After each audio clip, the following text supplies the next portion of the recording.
Hello, my name is Daniela Herrera, and today I will be discussing my disease, which is schistosomiasis in Vietnam.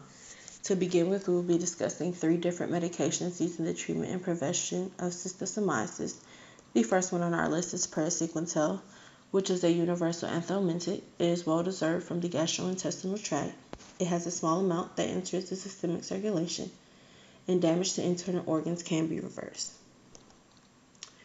Mefloquine, on the other hand, is an orally administered medication which is used in the prevention and treatment of malaria. It is a synthetic analog and it's effective against schistosoma.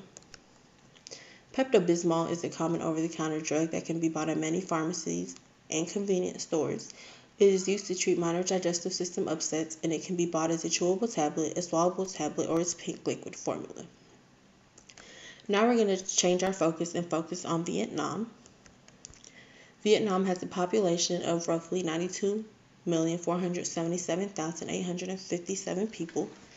Its life expectancy for males is 70.2 years, while for females it is 75.4 years.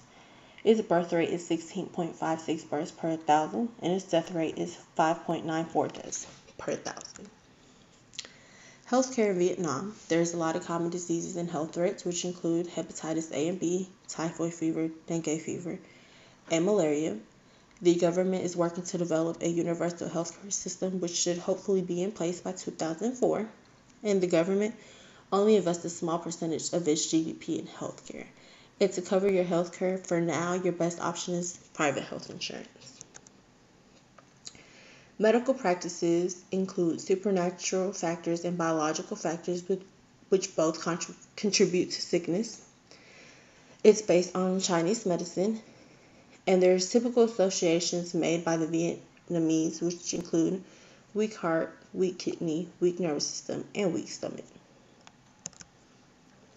Now we're going to focus on schistosomiasis actually in Vietnam, which affects agricultural and fishing populations, which are a major part of Vietnamese daily life. And people usually become infected with larval forms of the parasite, which are released by freshwater snails, penetrate the skin during contact with infected water. We are not going to focus on schistosomiasis research by focusing in on 6 different papers. The first paper talks about schistosomiasis, which is found along the lower Mekong River, which is a prevalent public health problem in the region. The causative agent is the parasite Schistosoma menkogi. The aim of the paper was to confirm the identity of the species involved at each known focus of the Mekong schistosomiasis transmission, to examine historical relationships among the populations and related taxa, and to provide data. The data estimates were consistent with the phylogeographical hypothesis. Paper 2 talks about schistosomiasis being transmitted by the snail Nutricula aperta, which is known on the Mekong Basin since 1957. All known endemic areas lie along the Mekong River, and the present study has demonstrated natural S. menkogi infection in aperta for the first time since the early 1970s. And this study was relevant because it was in correlation with the timing of schistosomiasis control.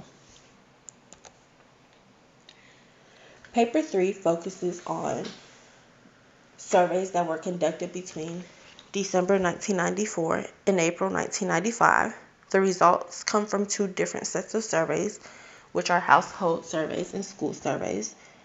The most interesting or prevalence percentages that stuck out are listed below. The most affected age group was from 10 to 14 years, with a prevalence percentage of 71.8% and 71.9%. 6 to 16 years was also examined with a prevalence of 40%. And for the first time, this was the first time that any public health importance of schistosomiasis was brought to the province of Kretchek in northern Cambodia. Paper 4 focuses on one particular study of a 20-year-old woman who was hospitalized in November 2004 for the sudden loss of consciousness and generalized tonic-clonic seizures. And after further investigation, they found out that she had visited Laos, Vietnam, Cambodia, and northern Thailand. And the histological diagnosis was that she had schistosomiasis.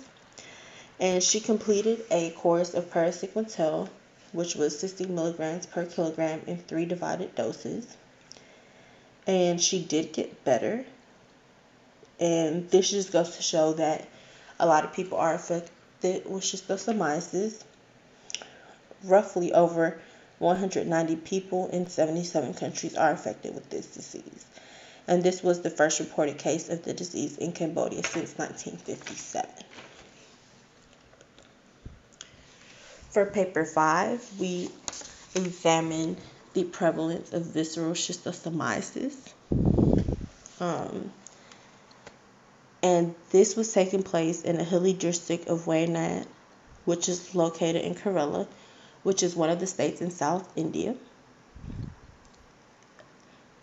Visceral schistosomiasis is found in cattle, buffaloes, and goats upon slaughter at a municipal slaughterhouse in Calcutta. So this went to show that prevalence is pretty high in Wayanad, which is probably related to the slaughterhouses. Paper 6 talks about 12 Israeli travelers, 7 of them which had acute schistosomiasis, and it was concluded that those 7 people visited northern and southern Laos. And in Asia, there's 3 schistosoma species that cause human infection, which include S. japonicum, S. malayensis, and S. menkogi.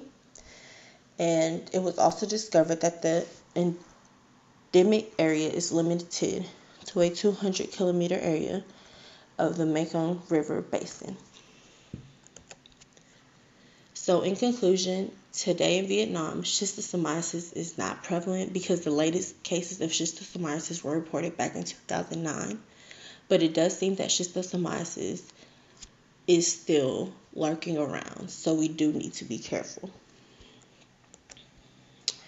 This is just my reference page